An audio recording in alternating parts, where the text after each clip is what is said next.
Hi guys, நான் இன்றைக்கி உங்களுக்கு தக்காளி சட்னி செய்யறதுக்கு சொல்லி தரேன். அதுக்கு ஃபஸ்ட்டில் தேங்காய் திருவி வச்சுக்கோங்க. ஒரு மீடியம் சைஸ் தக்காளி கட் பண்ணி வச்சுக்கோங்க. ஒரு பல்லாரி கட் பண்ணி வச்சுக்கோங்க. 2 பச்சை மிளகாய், பூடு, இஞ்சி தேவைக்கிறப்ப கட் பண்ணி வச்சுக்கோங்க. கொஞ்சமாக கருவேப்பிலை. ஃபஸ்ட்டு ஸ்டவ் ஆன் பண்ணி பேன் வச்சு அதில் கொஞ்சமாக ஆயில் சேர்த்துக்கோங்க. ஆயில் நல்லா ஹீட் ஆனோன்னா 1 ஸ்பூன் உளுந்து ஆட் பண்ணிக்கோங்க. அது கூடவே ஒரு 1/2 ஸ்பூன் ஜீரகம் ஆட் பண்ணிக்கோங்க. இது கூடவே 1 ஸ்பூன் நல்ல மிளகாய் ஆட் பண்ணிக்கோங்க. இது கூட இப்போ கட் பண்ணி வச்சுருக்க இஞ்சி, பூடு,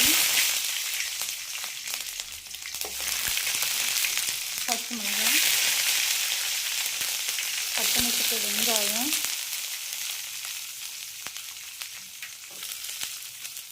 கருவேப்பிலை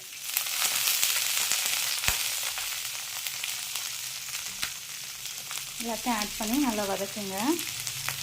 இது வதங்கிட்டு இருக்க டைம்லேயே நம்ம ஒரு பிஞ்ச் மஞ்சள் ஆட் பண்ணிக்கலாம். அப்புறமா அது கூட 1 ஸ்பூன் சில்லி பவுடர் ஆட் பண்ணிக்கலாம். காரம் உங்களுக்கு தேவைக்கு ஏற்ப ஆட் பண்ணிக்கோங்க.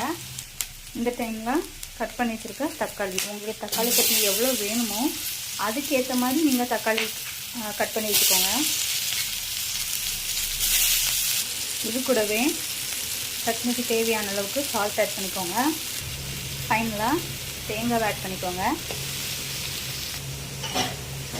தேங்காவை ஆட் பண்ணி நல்லா வதக்குங்க. எல்லாம் நல்லா வறுபடணும்.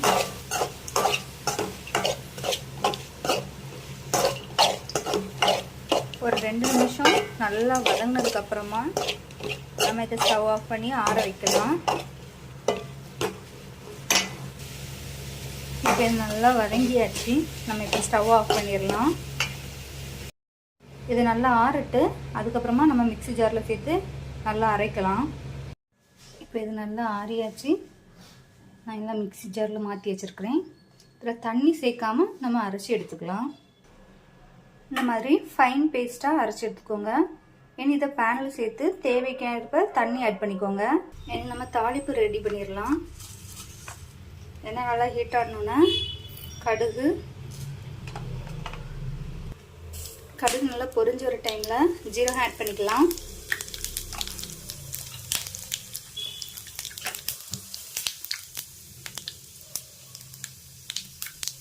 எல்லாம் நல்லா பொரிஞ்சோட தாளிப்பை நம்ம அரைச்ச மிளகில் சேர்த்துக்கலாம்.